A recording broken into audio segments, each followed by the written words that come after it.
Welcome to the Southern U Podcast, brought to you by Darton Archery on the OKest Podcast Network, with your co-host, Matt Brock,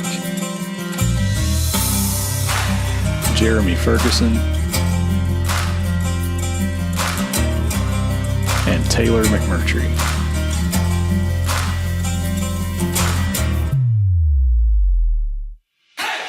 If you're looking for all things land-related in the Southeast, you came to the right place. Whether it's real estate, habitat, wildlife, or just being outdoors, this is the place for you.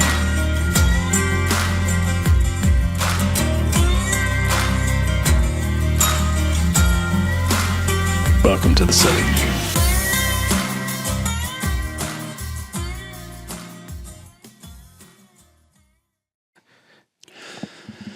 What's up, everybody? Welcome back to another episode of the Southern U Podcast, where we talk all things land related. If this is your first time here, or if you've been with us for a while, we talk real estate, timber, ag, hunting, everything in between. If it has to do with land, we'll probably talk about it.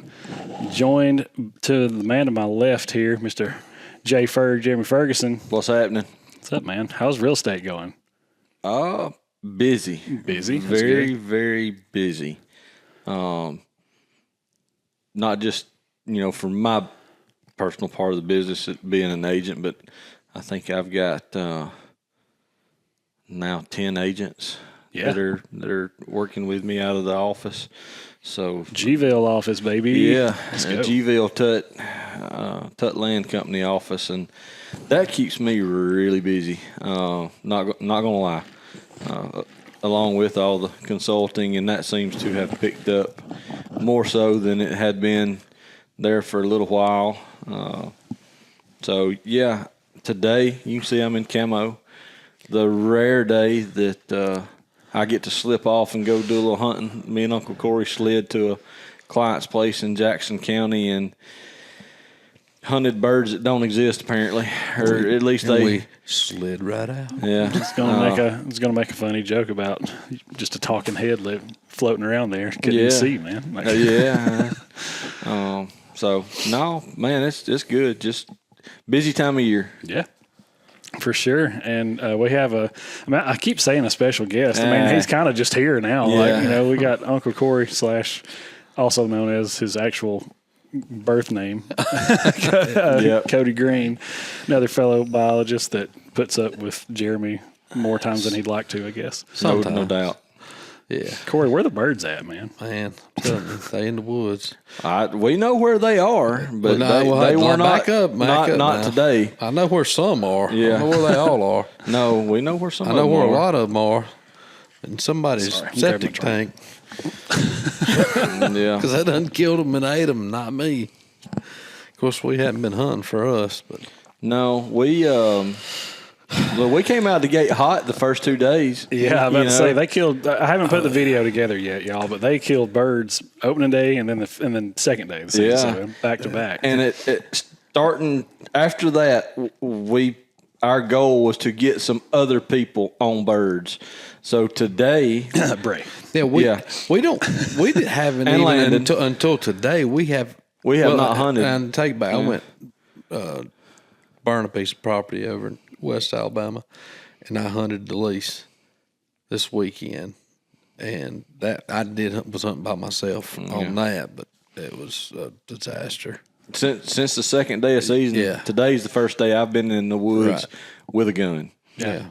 I've been with a camera and with calls. Yeah, with full blown gear, me and Jeremy and a camera, and me and him are going to go kill turkeys. Today was the first day. Yeah.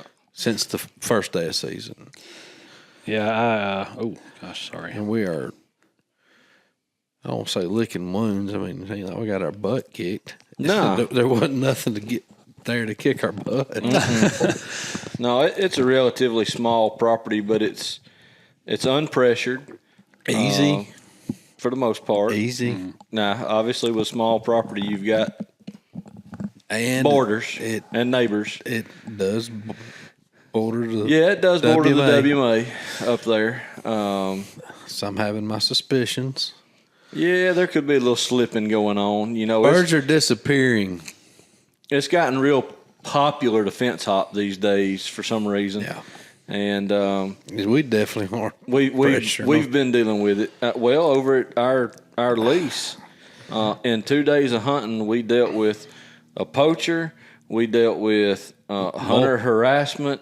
Multiple poachers. Yeah, and then for the love of God, people, just because a bird gobbles don't mean you got to blow the crow call at him. Yeah. Oh, It's like, But I like to. I mean, hey, if your sole goal is to wake up in the morning and go, hey, man, you know what?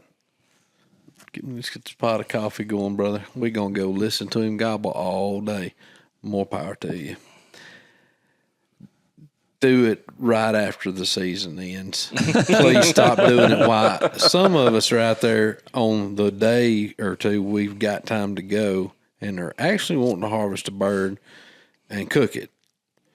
So, yeah. I mean, look, it he sounds said my like eyes, I'm exhausted. it sounds like tired. we're trying to control our neighbors, and that's not it. It's just very frustrating. Well, it's not just neighbors, it's when you're- everywhere. When your neighbor or whoever's on your neighboring property is on the property line blowing the crow call every other breath, and the bird's on our property, and somehow that crow call, gets closer and closer and closer, and we're like, yeah, okay. So, Well, but look, game wardens are on it, but you're not going to catch turkey poachers most of the time. Bordered by 4 different property owners or leases, or 5? Only 4. Okay. And every single one of those properties has had somebody almost every time, and we've been 4 times maybe. Mm-hmm. Every time somebody has they've done something to screw the hunt up intentionally. That's happened multiple times. Just hands down, straight up screaming, owling like a 3-year-old. I'm talking about if they really think they sound like an owl. Yeah, they need to go and look, seek help. We were sitting on 2 birds gobbling, and you never know if the birds are going to come in or not. You never know that you're going to kill these birds, but these birds were working. They were doing what we needed them to do. They were coming, and we were 150-ish yards, maybe a little further, onto our property. And obviously the neighbor could hear us calling and hearing the birds gobbling. So they start calling at the birds from the porch, mind you. That don't work because I'm sure they could actually see the birds working up where they were coming. So when that doesn't work, they dump around 100 rounds of ammunition. He's not just lying. just pow, pow, pow, pow, pow, just dump an AR and a pistol into either just straight into the ground or water. What it sounded like. It sounded like they were shooting into a pond at first. Yeah, and then obviously birds shut up then. Yeah. At first, I just thought leave. they were shooting, and then it finally became apparent that they were. Yeah, they had a MO. They were trying to force them to hush, and they did. Yeah, for a little while. Yeah, we got back on them. Just about killed them, but just about don't eat good. No, it don't. That's right. Quote of the show right there, just about don't eat good. But yeah, I've not. The only time I've been in turkey woods so far is to run a camera. and we were close. I thought it was going to happen. I may have not. I might not have been able to actually get the shot on film if it had all worked out, but we laid eyes on one, and he was within 60 yards anyways. Oh yeah, he's about 50. 50 for sure. He was killing distance with a 20 gauge with TSS these days, and I had a clear view. I mean, I'm watching him do his thing. I mean, he's strutting, he's gobbling, he's peeking up, looking to see what's going on, and Lord help, just the wrong angle behind a blowdown for Bray, and I'm sitting there just kind of chomping my teeth, Talking about T-shirts, you only get one made for her or something clever. Cursed something. I know. We're not throwing her under the bus or trying to It's beat just her like, up. It's just it really is unbelievable. If it can go wrong, Yeah. it seems like It has. yeah. And I've been Like in that, we're going to talk about that scenario a little bit later on. I think I've been taking her for 10 years. and Matt, not a lot, but when Right. we come home from Texas, I go grab her and run her up somewhere, and it just seemed like every time we got to go, it was just like. and she's been with Matt numerous times, and now I've carried her a time or two. Cody and I primarily together when she's been going, but I think, you and I went with her the other day, and I think I've carried her once, just running the camera. But yeah, if it can go wrong, it has gone wrong for her. Yep. And look, I've been there. I'm there on deer. If it can go wrong with deer, it does to me. Well, it just does. That's exactly what I told her. She was like, when we were kind of packing up and getting ready, she was like, "Hey, seriously, like, am I doing something wrong?" And we were both like, I said, "Look, me trying to kill a deer with a bow for the first time, like it took years, and it took multiple encounters, and like just to get to a screw up. You know what I'm saying? Like you can get to a place where like if you shoot and miss, that's my fault. And I would just be like, Lord, please. Like, I just want it to be my fault. Like, I want to fling an arrow at one and be like, God, I had the wrong yardage, or I panicked and whatever. I couldn't get one in front of me, you know? Yeah. And so I'm like, look, I get it, you know? And then you finally get that opportunity, then you screw it up a couple times, you know? And it's like, I just wanted that. I just wanted to have the chance to screw up, you know? That's all part of it, though, is screwing up. It is. Look, that's the fun part of turkey. Like, screwing up on a deer pisses me off. Oh, it does. But screwing up on turkeys, it's still fun because normal. you're yes, it happens so much. Yeah. It's just it becomes comical once you're able to start killing a few. Yeah. When you mess it up and you know you messed it up, you just can't help but just kind of laugh at yourself. The key word there is when you've killed a few. Yeah. Because it's not funny until like at all. It's not funny at all. If Bray was sitting here, she would be going, no, it's not fun. Well, I tell you one thing that I'll criticize her on. Oh, no. Hot take. Where's it at, Taylor? Yeah. There you go. Bray, you got to pull the trigger. Okay? No, Is she just doing things ethically? that's right. Yep. Well, she's also now she's also wanting to do it a certain way too. Oh, yes. You know what I mean? She's like, I'm not sitting in a ground blind With decoys. Oh, with decoys in a food yeah. plot. I ain't doing No, it like that. You know, so like, hey, She wants a legitimate call him up, interaction, kill the bird. She don't want a deer hunt one. That's right. And I am A-okay. Yeah, I am I'll too, chase but turkeys to the end of the earth. you got to understand, like, Sometimes you just got to break it, though. being a turkey killer, sometimes it's like, hey, we're not. We're gonna take what we can get. We're not the truth about hunting. Will Primo's here. It don't have to be. If that bird is 35 yards and he's behind a log, raise up and shoot that son of a gun. Don't expect him to strut out the end and get in the sunshine and look all pretty. Yeah. You know. Well, even I'm guilty on occasion of being so paranoid about boogering them that I don't want to move enough to make it happen. And but look, that's just something you kind of got to get over. Uncle Corey had you moving this morning, didn't he? So Uncle Corey had you moving this morning, didn't he? Hey, son. What little chance we had on a bird was like.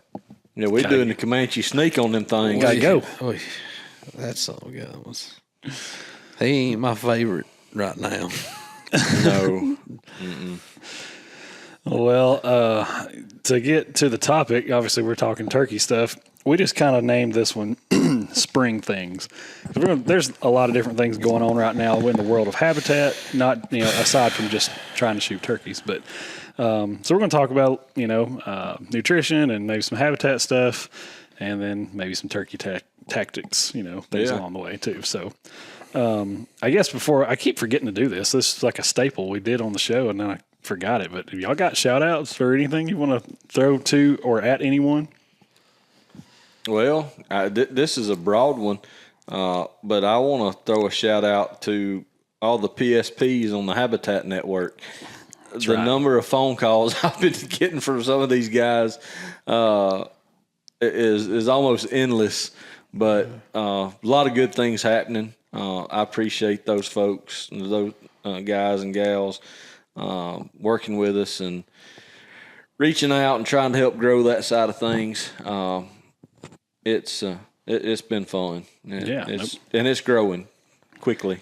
No doubt. Yeah, it's cool, man. We're getting people asking questions and inquiring about either being a professional or getting professionals help and that sort of stuff, which is why we made this thing. So y'all know I'm far from the least serious of anybody on the earth, especially in this group of.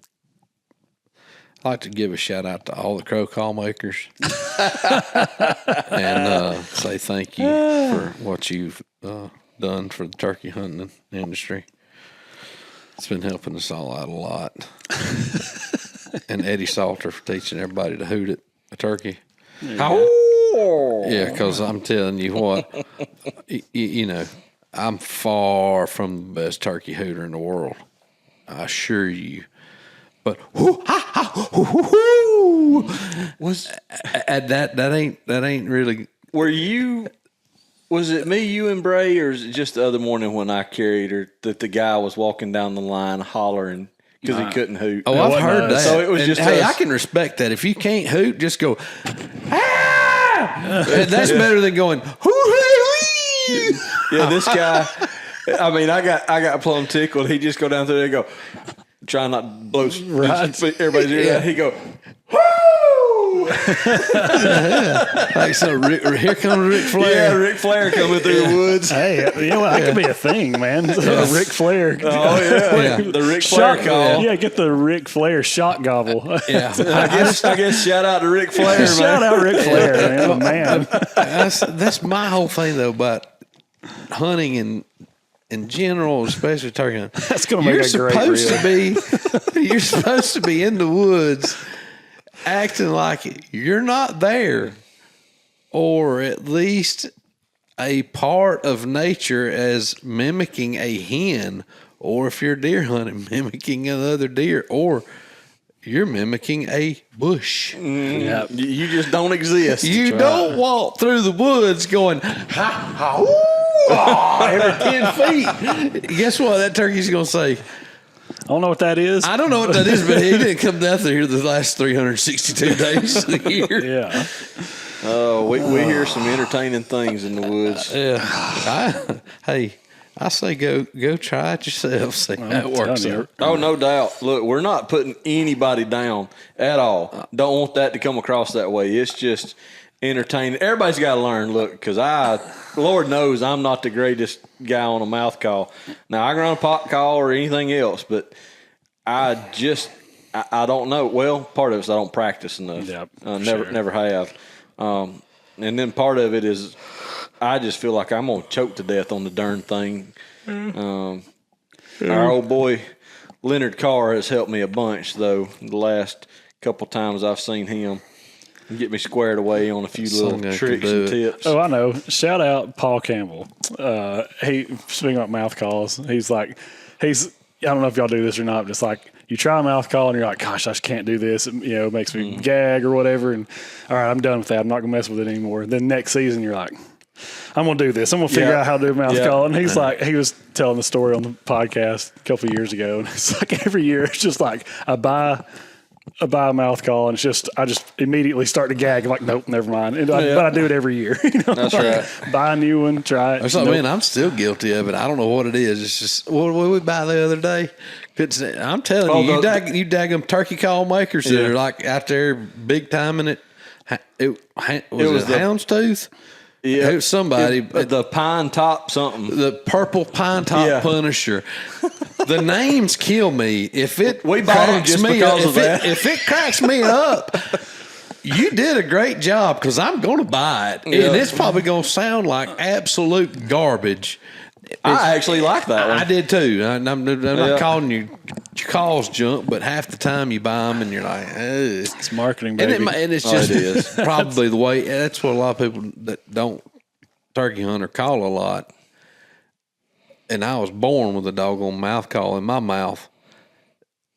A one call that y'all may run may sound great because just the way your mouth's shaped or something, And the way you push air out your mouth naturally. Yeah, it's like Leonard said, a lot of people don't realize, just the way you're, like when you chew, the air comes out of your mouth on one side or the other, or like poor old Leonard.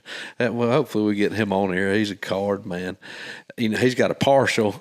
Yeah. He's like, now take that thing out, and I shout, whoo. He said, it don't sound exactly the same.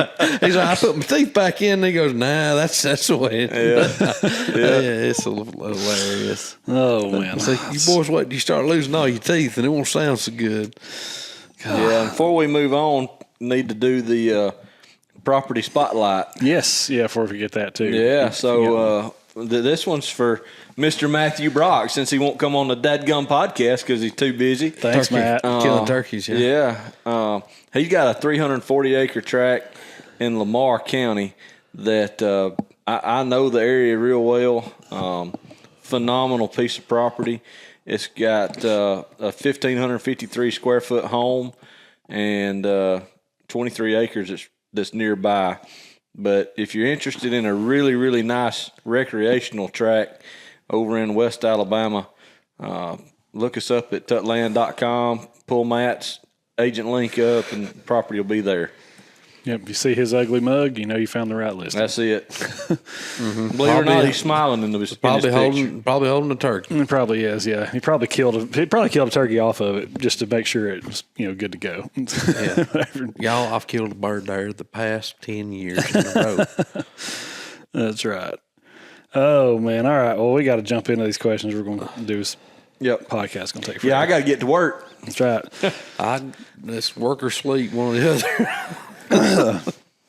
All right. So actually a couple of episodes ago, we did like some turkey scenarios where we gave a very specific scenario to these guys and let them kind of give their take on what they would do given the situation.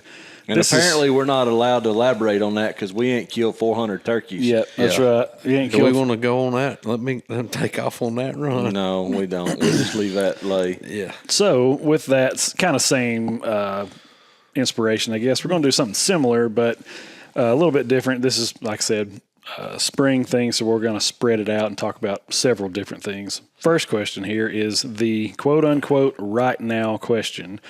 What is the most important thing happening in a turkey's life cycle right now that should change how we hunt or manage habitat? Right now? Yeah. Well, I think the most important thing in a gobbler's life is that cloaca. Right. So, well, easy, Gerald. I'm trying to keep this PG here, folks. That's why I said cloaca. That's right. Scientifically correct. Yeah. Or politically correct, whatever. Well, I mean, the number one thing, in my opinion, and this is all going to be opinion based, no matter what Corey says or anybody else comments, is what's most important. But to me, the most important thing, and where we have made huge strides in the properties that we manage, are making sure we have nesting and brooding habitat in close proximity to each other. And by close proximity, I mean next to each other, so that we've got a good place for hens to successfully raise a nest and then be able to move short distances to brooding habitat that's got, younger, shorter vegetation, fresh growth, because whether people know it or not, the only thing those poults are eating for the first, 100 days or so, maybe a little longer. About 100 days. Is insects. Mm-hmm. So that's my number one thing. Now, somebody else's may be different. Yeah. Say the question again. I mean, I'm pretty sure I understood it, but it was a little. Yeah. So, what's the most important thing happening in a turkey's life cycle right now that should change how we hunt or habitat? General. Yep. Yeah. I mean, at this point, we late April. And this will change depending on where you're at. And just like he basically just hit it right on the head in general there. I mean, if a hen's on the nest, the highest quality nesting habitats you can have is of utmost importance right now. But therein lies, if you don't have high quality brood rearing habitat that they have access to, then it's kind of all for naught. And that's what, a lot of, visiting more and more properties all the time now. Man, almost every landowner asks me, we don't have any birds. What do we need to do? And I tell them the number one thing that I see, in my opinion, as a biologist, I look at a piece of property, especially in the state of Alabama, the number one thing everybody is lacking on is quality brood rearing habitat. And like Jeremy said, the juxtaposition of where these things are is extremely important. Okay? But if you don't have it at all, your chances of raising birds for consecutive years are almost zero, because you're already looking at an animal that only that's why about everybody's 20% like, anyway. I was just with a guy the other day, great guy. I'm trying to help him on his property, and we, he's an older gentleman, and he's like, man, poked sticks. What we're gonna do is doggone fire ants. We ain't never gonna have any quail or rabbits and stuff again because these doggone fire ants. And I was like, well, yeah, they're pretty bad. I just went on with it, but it's like, man, yeah, fire ants, they'll get on a little rabbit, they'll get on a little turkey, a little quail, a little whatever, but it's the least of your problems. We get in a real deep conversation with somebody. My question always is, all right, do you think, and I always go back to Texas, I always will in different topics, but do you think there's more fire ants here or in South Texas? And they just look at me and go, well, I don't know. I said, there's lots of fire ants and other ants in South Texas. Ants that tote you off. Yeah. And do you think there's more coyotes and bobcats here than there is in South Texas? Well, I don't know. I said, there's probably a lot more in Texas. And guess what? A lot of places down there, especially in South Texas, have extremely fantastic habitat. And it is full of quail and turkey. Your habitat outweighs all these negative things. And if you don't have that nesting and brood rearing habitat to at least get those birds up to past the quail or baby turkey size for those first month to 3 months, you're not going to have any. That that's just, shut the book on it. I think everybody wants to find another creature to put the blame on. Yeah, they have to. The Instead snakes are eating. Yeah, well, instead of lack of management. Yeah. Well, and we've talked about this on the podcast a lot. Yeah, and I'm not knocking. I'm not saying that they can't have effect. Okay, hogs. I'm a firm believer. Hogs, in really high densities, have a huge impact on. Let's quantify it. It's not easy to do, but they do, without a doubt, have a detrimental effect on wildlife populations in certain areas.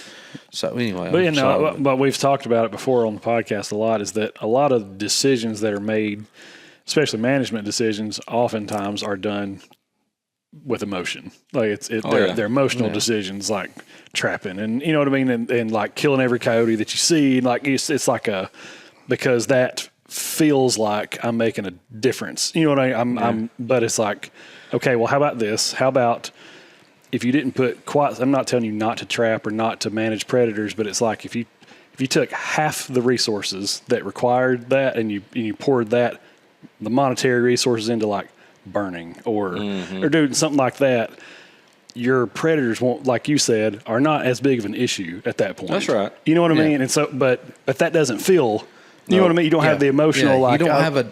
You've got to have a boogeyman. Yeah, Right, you don't have a exactly. picture of 10 dead coyotes on the tailgate and feel good about it. I mean, it's just like, hey, trust me, I've dealt with it a lot. If you ever watch, y'all know who I'm talking about.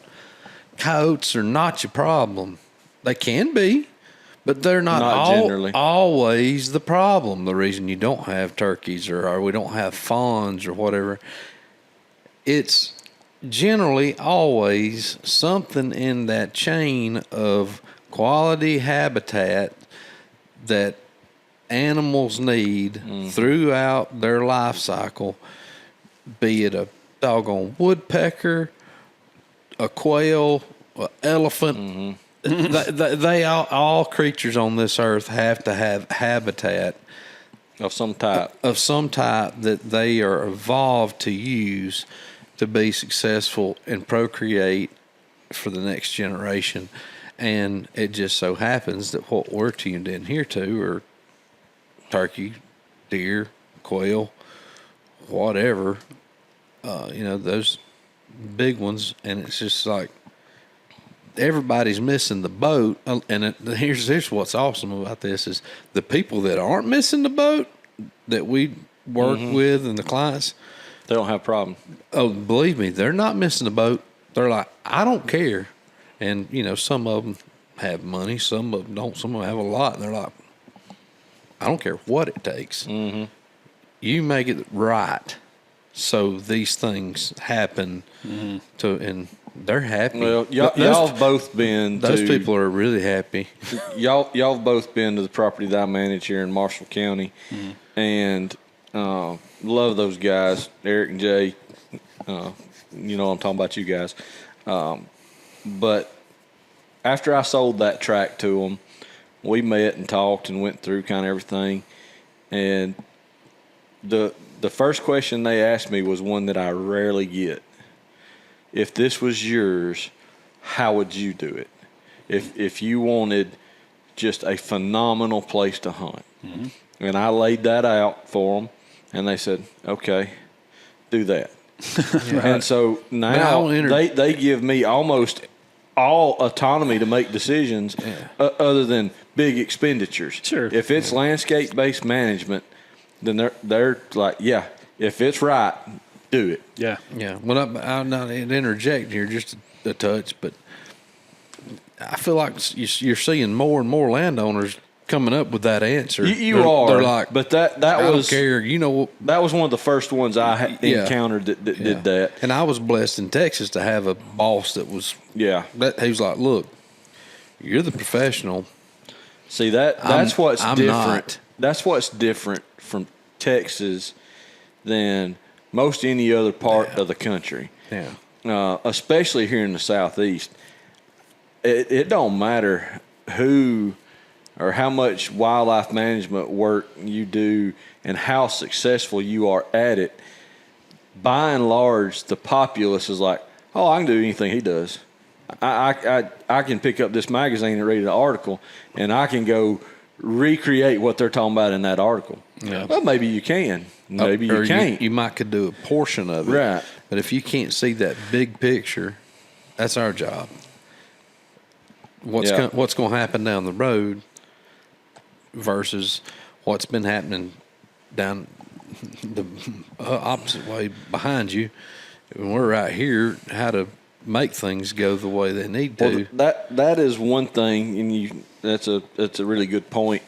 I think even here we are doing podcasts, articles, podcasts, little short videos, little clips. We're all in this business that we're all doing them, but you're down at the, let's talk about it at the flight level. Okay. We used to talk about that, in big business, but you're probably looking at anything that's going on at 1,000-foot level. Okay. What it takes to get it right is the 30,000-foot level. You have to see all the pieces on the board. Right. And a lot of folks are getting good information, but they don't know when exactly to do it and how those pieces play into the bigger puzzle. Well, that's right. And I was going to say it takes some trust on both ends. Yes. Like if a client goes, hey man, I just want to ask you a few questions. I kind of want to fill you out and see if you know what you're talking about. And then you can make a recommendation for me. Mm-hmm. You make a recommendation and I go, I don't know. I've not really heard anything like that before. I've not read any articles that would back up what you're saying. Like, I'm not sure about that. But like you have done, I know I'm not going to say the guy's name, but I've asked you before, I'm like, do they ever ask you questions? Do they ever push back when you make recommendations or whatever? And you go, in the beginning, they did. Mm-hmm. But because I've been able to prove that this works, I don't get nearly as much pushback now. Mm-hmm. When I make a recommendation, it's like, well, you know what? The last 3 years of stuff that you've recommended and we've done have seen good results from. So I just trust the guy knows what he's doing. That's right. I just trust that he knows what he's talking about. So I'm just going to go with what he says. I'm not the only one that's good at this stuff. No, but I'm just saying that's an example of like a real world example of like someone's going, I don't know if I'm willing to sign off on the whole plan that you want to do for the next 7 years. Mm-hmm. But let's do this. Yeah, let's do this. And let's see how that goes. And if, as long as that goes for anything, I mean, I'm in marketing. I have to prove my worth every day. Yeah. If people can't see the big picture of what I'm trying to do for them, they cut me loose, you know. So and one of the hardest hills for me to climb, and it's not every biologist, forester, whatever, land manager don't go into it this way, but I am always looking at what forest resource they have to assist in helping fund their wildlife improvements so that it's not capital outlay. And so everybody's walking around, with me, and I'm talking, you need to do this with this timber stand, this with that one, burning it. We're like, well, we didn't know you were a forester. Well, I'm not. I can do most anything. Guess what? What? The wildlife live in the forest. Exactly. Exactly. So really, my first step, and I really kind of hate to say this in front of all the foresters out there on the old interweb here, but the first thing I'm looking at is always the timber, because I can't get what I need on the ground if I got trees over the top of it. Yep. So that's always my first look, and time again, that's the first thing that needs to be done. But those landowners don't trust you with that big of a what they deem as a risk. Mm-hmm. Yeah, for sure. We got a couple though. Oh Lord, one I'm working intimately with. Yeah, and no doubt. I mean, he's ready to go, because think about an hour or two with me, he realized he'd been. We've probably touched on that before, but he'd been sold the cantaloupe, told it was a basketball or whatever. He was completely bushwhacked on that deal. Yeah. Yeah. Anyway. No, that's good stuff, though. That's the first question. So, second one here, kind of playing off that first one, nesting success, right? What does ideal nesting cover actually look like on the ground, and what are are most landowners getting wrong there? That's hard to do without going outside. Yeah, that's a tough description, but let's sum it up this way. Everybody knows if they've disturbed their timber stand, and disturb means disc, mow, burn, thin timber, a lot of different ways to disturb it. Turkeys show a significant decrease starting at 3 years post-disturbance, and at 4 years post-disturbance, they're shown to almost completely quit using it, other than some occasional nesting on the side, because but not in it. Yeah, because it's so thick they get caught by predators in it. They need little thick patches, but they also need to be able to navigate it without being caught, especially by bobcats. They are very effective at catching turkeys and stuff like that. I mean, I have a lot to add. I mean, a turkey. I mean, like, can we talk about is like plant, like vegetation height, or is there specific vegetation it's that more you're looking makeup for? of the vegetation that you've got. it's if a unique structure. Yeah, of it. if you're walking through there, and or a stand, whether it be a grass stand, timber stand, or as Bray likes to call it, a full timber field. Sorry, Bray. Okay, sorry, Timber got that little field. poke. Like if you're walking through there and you're having to wear briar chaps, they're not wading through that. A deer will. A turkey's not going to. You won't. I mean, my perfect makeup is you're going to have vegetation anywhere from knee to waist high, and you're going to have patches that are a little more open, and you're going to have a makeup of 30 tops 40% grasses and other forbs, and you do need tree cover. Because it needs to be, I'm going to say thermal cover. It could be bushes or it could be big trees, either one. They've got to have some shade. They can't overheat. Right. I think, a lot of people don't realize that they have to have that structure, like I said, the shade. And I'm not going to break in and say I'm a turkey nest specialist. I know what turkey habitat nest habitat it needs to be. Like he said, the best is early successional, like he just alluded to. Will a turkey nest in a 100-year-old wide open hardwood stand? If that's all they got. Yes, and will there be a little patch of something or greenbrier in there they might could hide next to and it be called quality? Maybe the nest might be quality. Well, look, we're not. Is it going to be successful? Yeah, we're not 100% sure whether this hen was nest or not because we didn't want to bother. But the one that was up there when we were hunting with Landon, there's a hen up next to a 250-year-old tree. It's a Couldn't begin to reach around. Oh it. yeah, it's a oak this big in the middle of 250 acre field. It's row crop field now. It's barren because they've burned it down. They've sprayed it and they're planting it. And there's two giant trees sitting on a hill, and there's a hen laying at the trunk of that tree, and there's a little cedar bush about that big, and she's sandwiched right between the two. Yeah. I mean, it's likely it was a nest, but we don't know that We didn't for want sure. to bother her because of that. But that's the thing. It's just where she had. Yeah. And hey, if she hatches those eggs out there, she probably had the wherewithal to go, you know what? Nobody ever comes out here. Yeah. I got some cover and thermal. I'm good. But, the hen has to not only regulate the temperature, she has to regulate the humidity of those eggs. She has to turn them. So she's got to be moving around. She has to have a little bit of room to move. Generally, there's no direct cover right above her. Now, there's going to be some woody or something generally off to the side.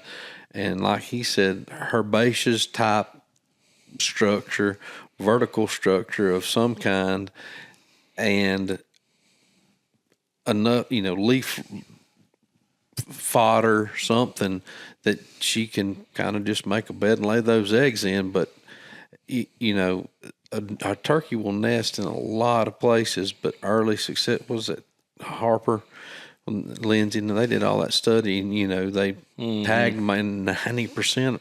They will all use that early successional, highly herbaceous, young woody plants that have some shade. That's the stuff that predators have a hard time finding it. They got thermal cover. That's what they want. A hayfield knee deep in ryegrass, not what you're looking for. But they will nest. They will nest in that. Yeah, fence rows. Everybody used to say, man, quail, boy, back in the day, everybody had a fence row with poking sagebrush grass in it, and man, we just quail everywhere. Well, nest of a quail's about that big, and they have evolved to nest in sagebrush, basically grass, native grasses, and they probably could. Turkeys will use that, but if that's all they stick out a little have, more. right? Well, it's kind of like deer in the Midwest. It's like, we've talked about it on here before, but I'll never forget my first time going like to Illinois, you know, for the first time, hanging stands. Like, we're going to put a stand in that strip of woods is 30 yards wide and it's 175 yards long, and we're going to put something in that, you know, like you never do that down Just here. the woods they It's got. like, that's all they got, man. You know what I mean? That's what, so they're going to use it. So I feel like this just, I mean, straight up just a theory. I could be dead wrong about it, but it sounds like at one time there was like great habitat, and that's what got the population there. And then at some point that habitat degraded, and now they're still there, but they just have to use what they got, you know, and at some point, absolutely. I mean, you know what I'm saying? It's like, Well, and people want to point fingers, like the guy that said that hopefully everybody knows what a fellow buncher is, but you know, the giant machine that they cut trees down with. Okay, tree feller. Yeah, tree feller, great big machine, And it can bunch them. Yep, that was what caused the decline in the turkey population. And then you've got folks that saying, "Well, no, it's not that. It's mechanized farming the way it is now. They spray from fence row to fence row, from ditch to woods. It's not the machine's fault. It's management. It's people. We're making these decisions, and those decisions are based on money. Oh, sure. It's generating revenue. You cannot fault people for that, but that is what's happening to wildlife. Yeah. Sure. And the thing, that's where we come in. There's cute little things that you can do that don't take that much effort. Yes. To turn that upside down. Field borders. And it don't take much out of production either. No. I mean, there's so many things that you can do to flip that script, man. I mean, and a lot of these guys are doing it. They're starting to be, they're like, hey, you know what? This whole deal of not having turkey and quail and the amount of deer and stuff we want sucks. What do we got to do? Make it happen. And it's like, all right, okay. And those that listen, you know, not trying to brag, but generally they start having a positive, you know, result. And like I say, it's not witchcraft. It's pretty straightforward stuff. But if you don't do it, you can keep expecting the same result. And don't hit me. If you call me, don't hit me with, well, my brother's cousin's uncle's sister's nephew read this, and man, he's been doing this for about 10 years, and man, that's really what I heard. That's what I want to try. That's not what I came for. I'm not trying to be arrogant. I'm not trying to be a turd. But man, if that's what the road you want to take that road. That's fine. I think Matt has said it. It's not arrogance; it's experience. Yeah, I mean, it's the good Lord only blesses us with so many minutes on this earth before we go to our other home. And I don't need to waste yours or my time trying to come help you manage the creation when you've already got it in your mind. You got a way you want to do it. Well, just do that. And then if it don't result the way, then call and get a hold of somebody that and let them do what you called them for. And that ends up being a lot of our clients. Yeah, because I promise they've tried things their way. Yeah, I'm not going to call and say, hey, guess what? This Lexus just broke down on me. But I need you to look at it. But, you know, first I think I'm going to take the heads off. And no, I'm not a mechanic. Right. I'm going to call a mechanic and go, something ain't right. I need you to fix this, please. You know, and that's the same mindset I feel like I would have if I was in their shoes. Like, please help. Like, help me get it right, because I'm wasting my time and money on doing things, and I'm not getting the results I want. And ultimately, it's just a never-ending circle of failure. And I'll leave it at that.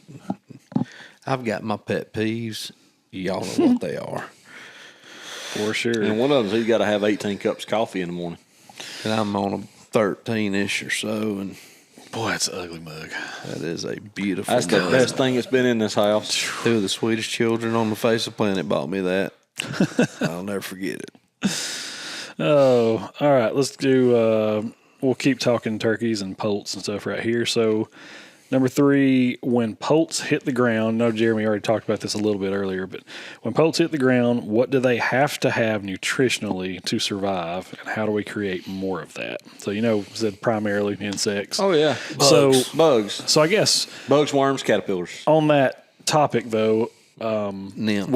when you go about some sort of disturbance, to trying to create more of that, are you trying to get a specific response? Like I want to make as many flowering species out here so we get as many pollinators, as many bugs in here that they can eat, or is it maybe a little of that? Or well, it's that, but at a specific time as well. Okay. Yeah. So you are trying to get a certain flush of growth, and look, even if it's predominantly grasses, it's still going to harbor tons and tons of invertebrates.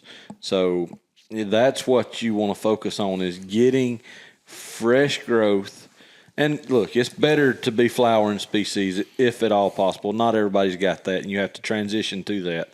But you want fresh grasses and flowering plants coming up as poults are being hatched.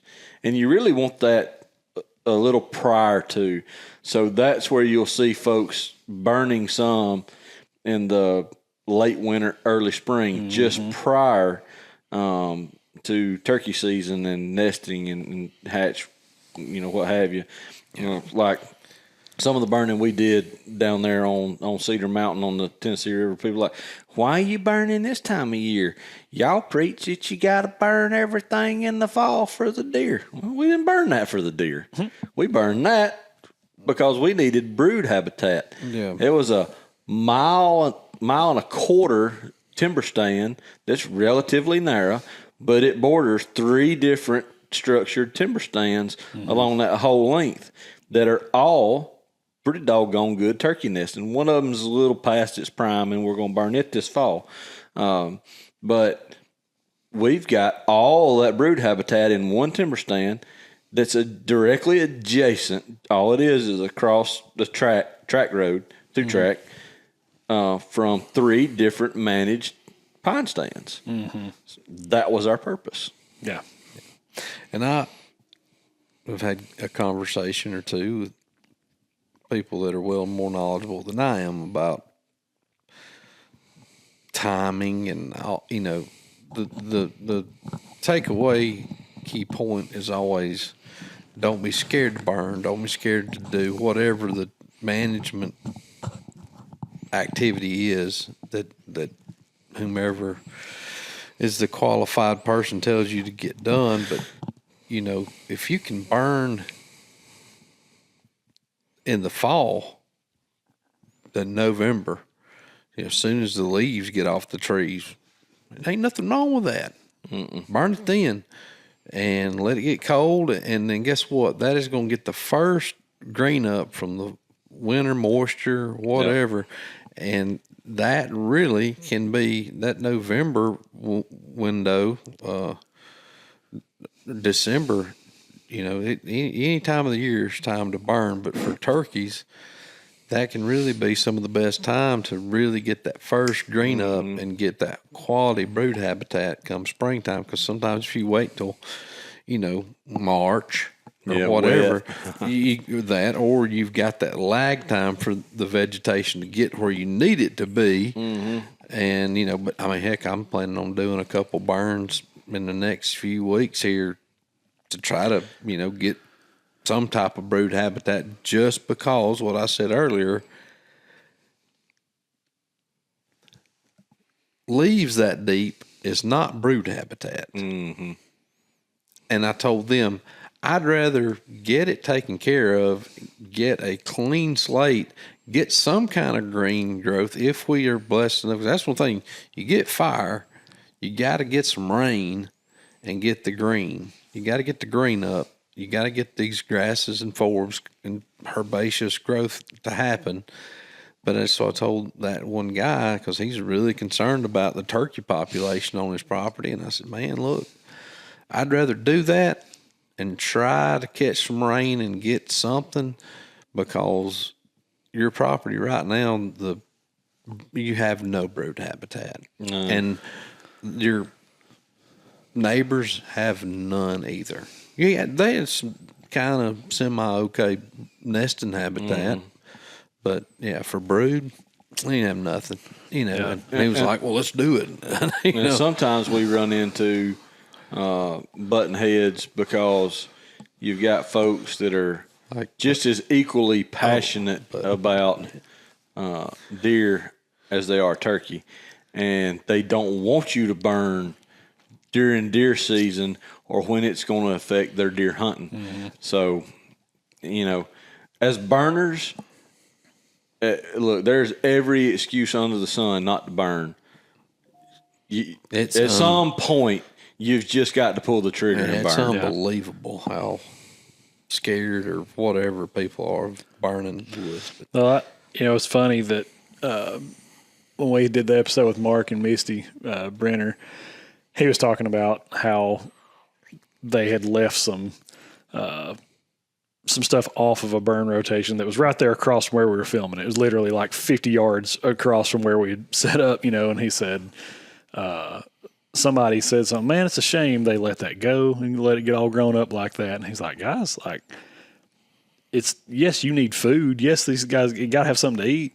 They need nutrition, but we got to have somewhere to hide, right? We got to have we got to have some places for these animals to, when they hit the ground, have somewhere to go and hide from predators and get thermal cover and stuff like that too. It's kind of all one and the same. You get that green up, you get the native grasses, the native forbs, you get the herbaceous plants, you get that young growth. Your brood habitat come about July. That's your fawning cover. What generally is good for a deer is good for a quail or turkey most of the time, not necessarily, but generally always what's good for a turkey, management-wise, is good for deer. Mm-hmm. I mean, there's... Yeah, where you have a separation and people... There's going to be people that argue with me, but this is just my personal opinion, and I've seen it. The reason I feel like it, I want to be the first. Deer can do fine for managing for turkeys. Deer can do fine when you're managing for quail. Quail and turkeys don't necessarily play that well together. Mm-hmm. Yeah, I mean, I've seen it's okay, the place that, but it's not premium. Yeah, I mean the big place in St. Clair County. Mm-hmm. It was supposed to be a destination, quail property. The end. Period. We don't care. I mean, the landowner at the time's like, we don't care about anything else. I want a place that is premier quail property, and that's how it's set up. Yep. But because there is so much food and there's so much land, it's such a big place.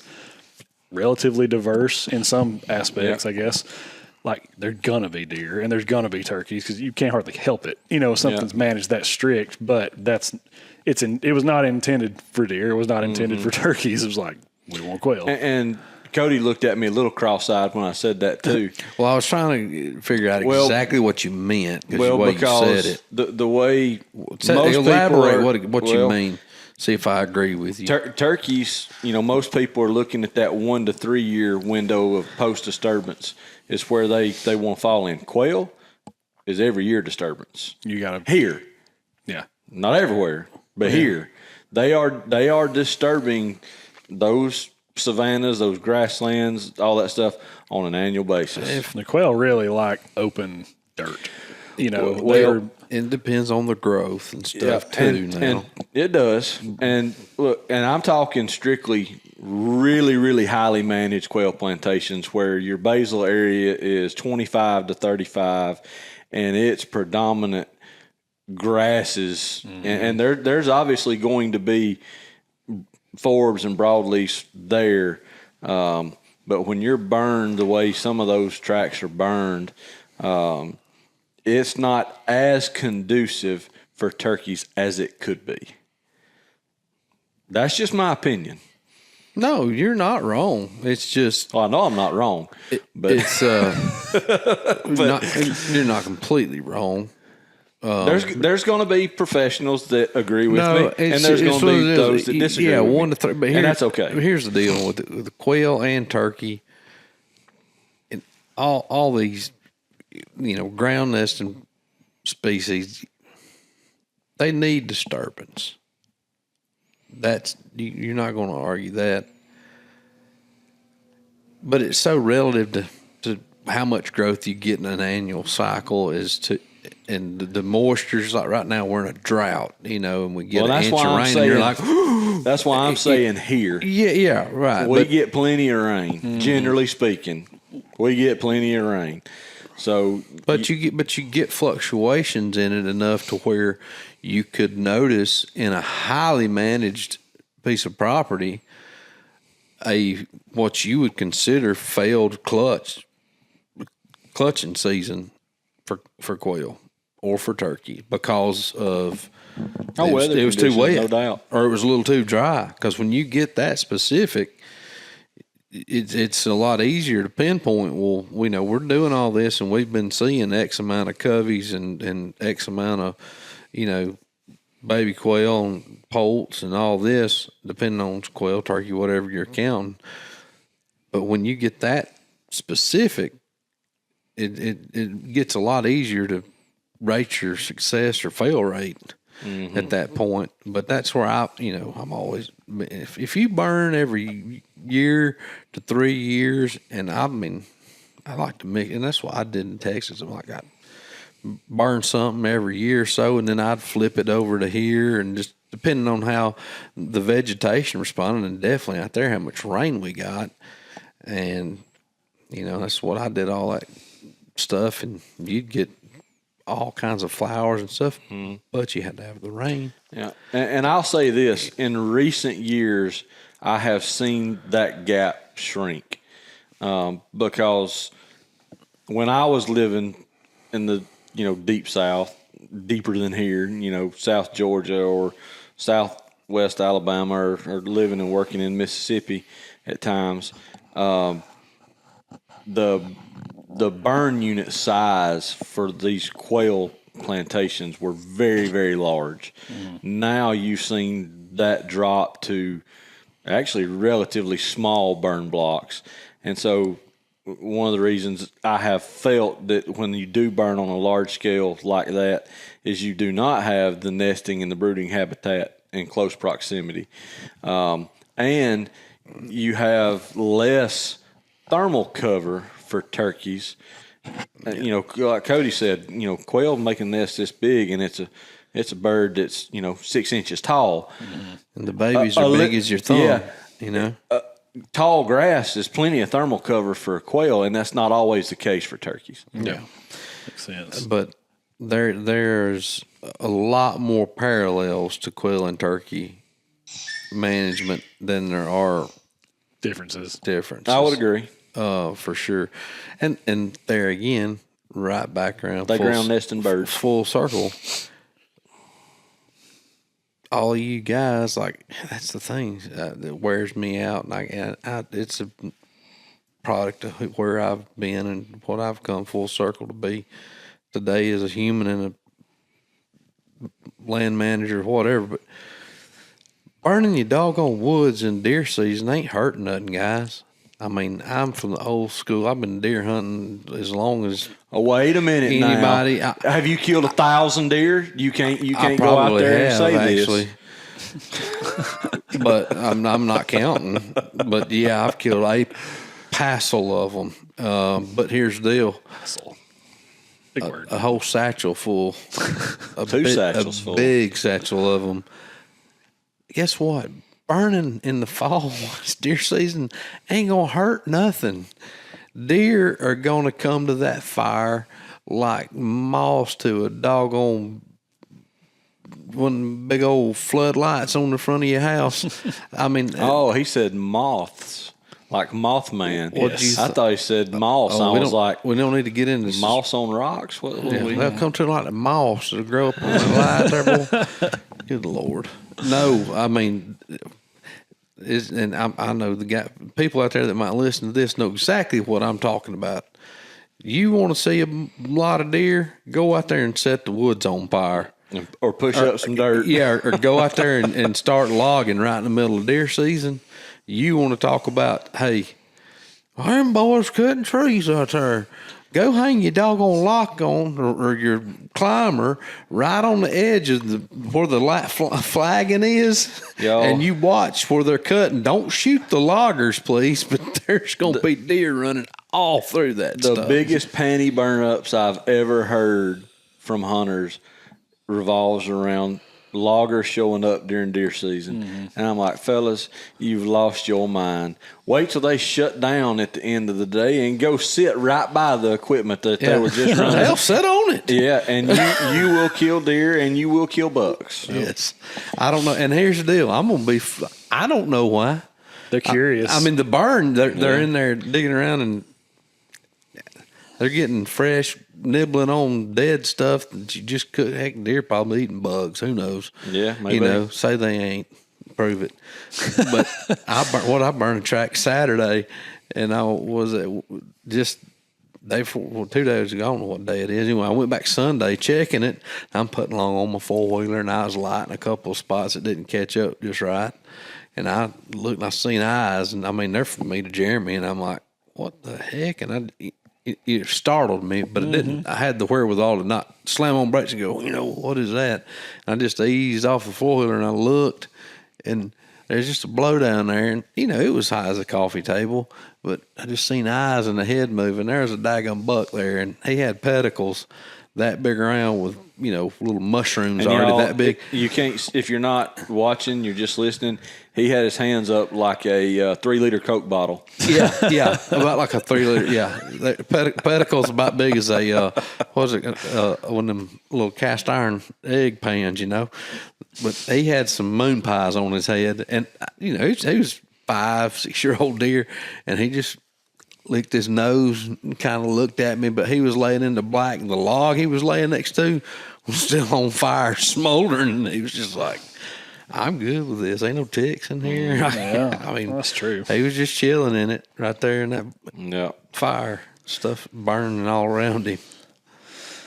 All right, last one here, fellers. We'll get to this one. Common mistakes. What is your opinion, of course, what is the biggest mistake you see landowners or hunters making in the spring that hurts turkey populations?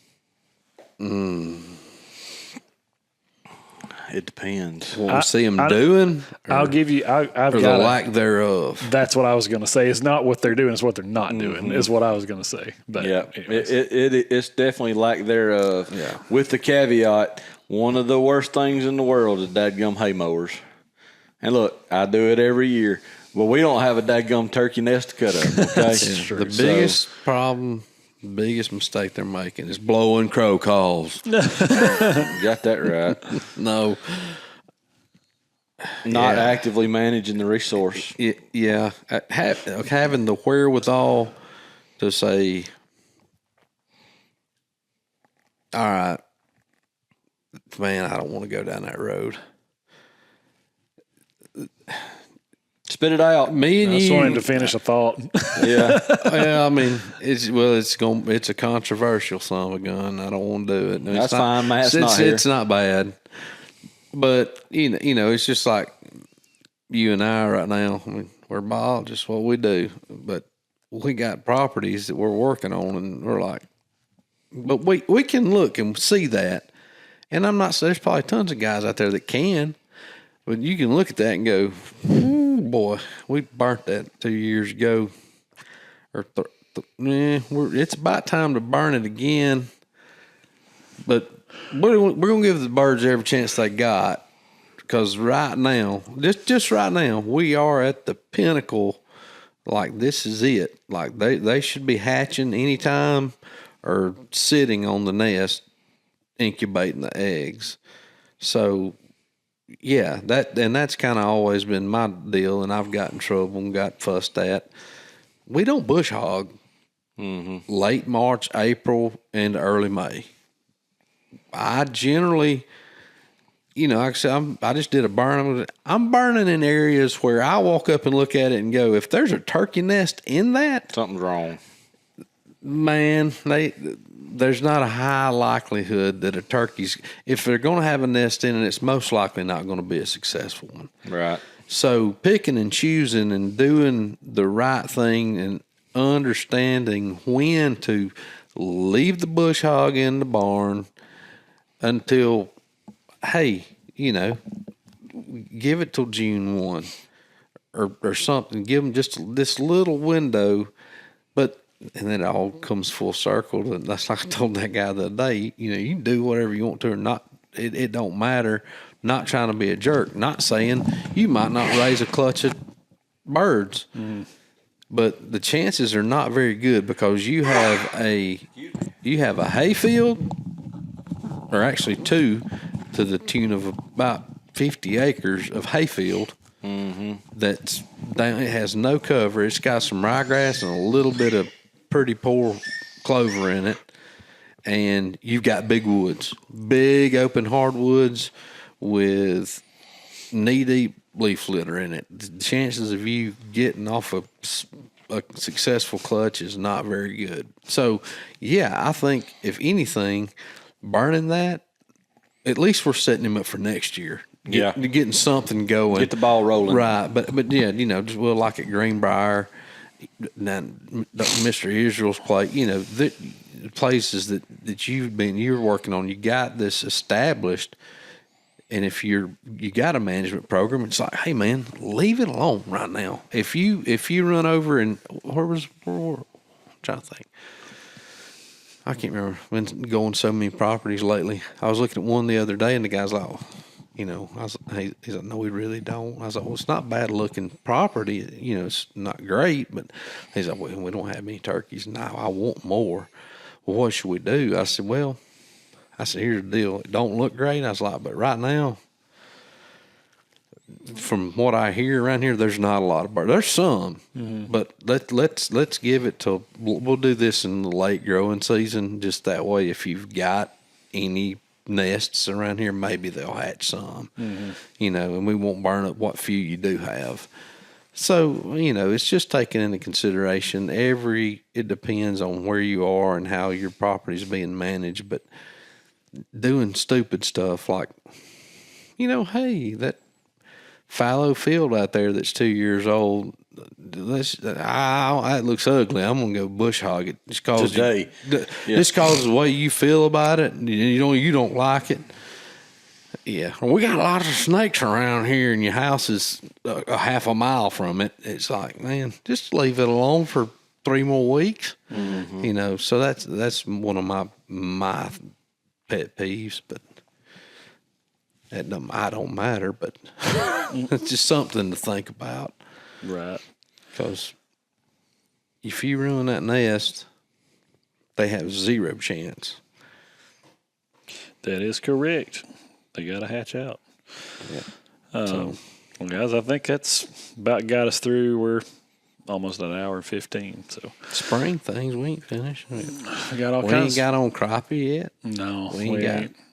I've already. I got on some crappie at the lake that a couple weeks ago. Appreciate the invite. Yeah, and the fillets. Well, we didn't catch enough to fillet, and didn't catch big enough ones to fillet. They're whole. The only ones that we did catch. Were they legal? We're able to get 6. I mean, they're they made the 9-inch mark. So, man, we got to take this man fishing. Yeah. Somebody needs to take me fishing. That's right. And being either. But I'm fitting to go. We're about to go under the bridge with a cast net. There you go.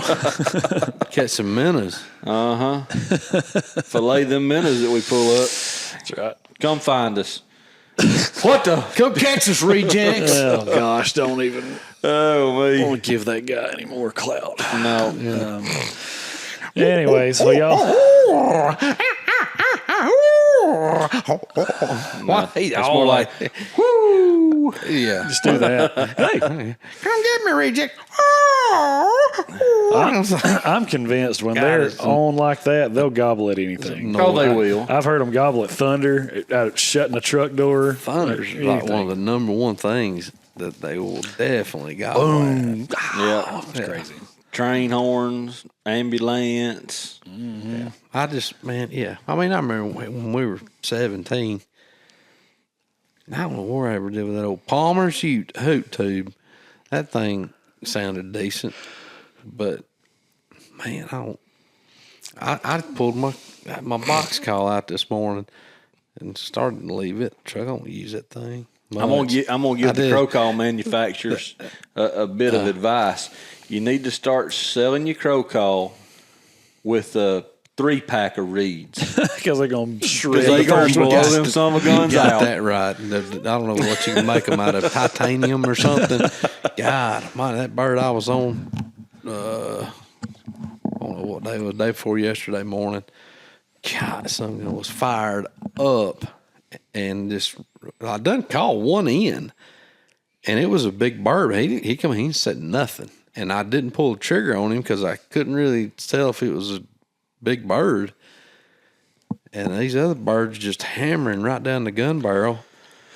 And I wound up seeing him at about 100 yards sneaking off through the timber after he'd seen me. And he was a big bird. He had a beard, and these others just hammering. And then all of a sudden, ha, ha, ha, ha, ha, ha, ha, ha, ha,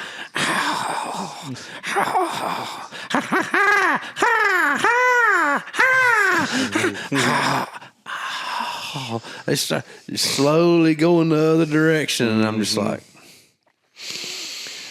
you realize a crow call don't call turkeys that's up, a right? locator. Yeah. Yeah, it's just Look, we talked about it till we're blue in the face in the woods. Me and Cody, the experience that we've had on private ground this year, and albeit they're not tiny places, they're all hundreds of acres. yeah.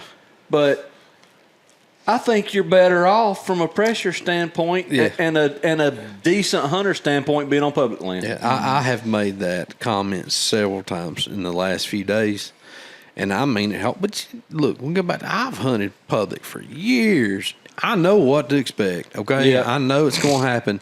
But I will say, for the people out there that hunt public land, I'd say at least 75% of them. Got pretty good wood ethics. They do, and they have the wherewithal. And there's usually, most places, enough property and the resources managed well enough that there's birds pretty well scattered out most everywhere. If they see your truck parked there, most people's going to at least go on down to the next place and look for one. It's, and they hear, most, I guess it's because we've been there. You hear a gobbling bird, you walk up in there, you start approaching it slowly, and you try to set up on it. Well, dang, I already hear two people calling. Most of us that have the wherewithal and the woodmanship are going to be like, okay, I need to bow out of this and let these guys are already trying to get this to happen for them, and I don't want to be the thing. That's, and most, not all, but most guys out there have that common courtesy, especially turkey hunters. Now, like I said, I have not hunted. I'm not that mad as much as I used to. This new generation of turkey hunters on public land, I don't know. Maybe y'all can make some comments what you're seeing out there, because used to. I grounded out on national forests usually. Sometimes, WMAs. That was my deal, and I don't have the time. I don't have the drive to try to do it like I used to, and I just I'm talking like that. There's no way you're gonna kill 400. I don't know. I'm gonna have to settle for 350. 400 really? That's a lot. For those out there, let's just say this. Like you said earlier today, sharpen your pencils and start figuring on that. That's a lot of states being hunted. A lot of states are limited out. Or these boys been going to New Zealand, one or the other, because the math just don't add up.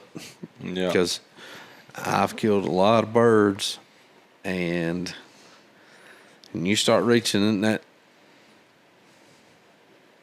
500 mark, you've been buying a lot of licenses somewhere else. Yep. Or there's been a lot of, shall we say, because he's probably gone on, maybe not, I hope he's well, but he'll laugh if he ever does hear this. There's been a lot of John Adcocking happening. Yeah, ain't no doubt. There's been a lot of John Adcocking going on. One of our old school turkey hunting buddies. Yep. From back when we were in college. And back in the day when he didn't give a what nobody thought. He was going wherever the goblin bird was going. He had 20,000 acres, and he meant to let you know, I leased this out for deer hunting. I probably shouldn't say all this because we just said his name. Yeah. Hey, the turkey hunting, man, I know who's turkey hunting all that land, and it's this guy. And like I said, he liked me enough. He let me go once or twice. I didn't kill anything. I was 18, but he'd tell you straight up. Nope. I've been having a pretty bad year, son. Been having a pretty bad year. I ain't killed with about 27. Well, look, hey, I know some guys that I won't mention names that I know for a fact they were notching in the 30s a year in their belt.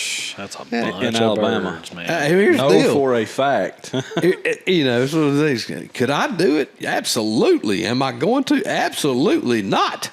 No. First of all, I don't go enough. I killed 4, and I start feeling guilty sometimes because, I mean, a lot of places we go, you kill 4, that's a lot of birds.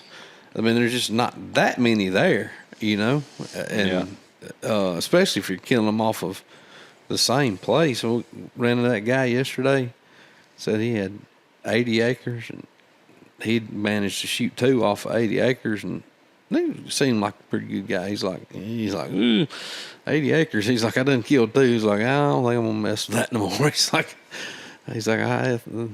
there's still some there, but that's enough. Off 80 acres. I was like, that guy's got a pretty conservative mindset. I like it. It's better than some.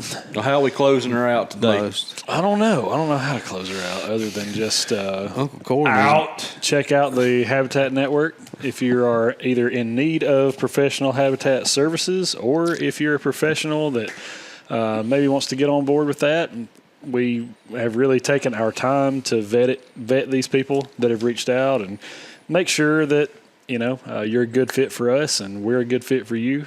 But so far, so good. It's been all positive, and I've had a lot of fun with it. Just to kind of recap that, if you join the network, it's $45 for an annual membership. That gets you into a network where you've got professionals that span the whole Southeast. We're adding to that every day. You get a private Facebook invite to a private Facebook group where you can ask questions and post pictures and all that kind of stuff. We also host a monthly live stream inside that group where you can participate. You can ask us questions, and we'll get some of these professionals to be a part of that conversation, and they'll answer your questions in real time. So we're actually trying to put together a media library too, and the professionals are writing and submitting articles around a whole lot of different stuff in the wildlife spectrum. So just bear with us. All of this stuff takes time. It does. Yeah, it just takes time. So, but check it out. Yeah, thehabitatnetwork.com. You can check out what's going on there and you can sign up. Yeah. And we're going to be doing something to kind of promote that a little bit better. It's just the season that we are all in right now is unbelievably busy for everyone. But we've got something that we'll do for maybe a potential giveaway or something like that. Yeah. So, but that's about all I got. And as always, if you're looking to buy or sell land, give me a shout. We've got agents within the Habitat Network as well. Mm-hmm. But obviously, tutland.com. Reach out to any of our highly experienced and qualified agents there. Be glad to help you depending on what part of the world you're in. That's right. Guys, we appreciate you listening, and we'll see you on the next one. Out.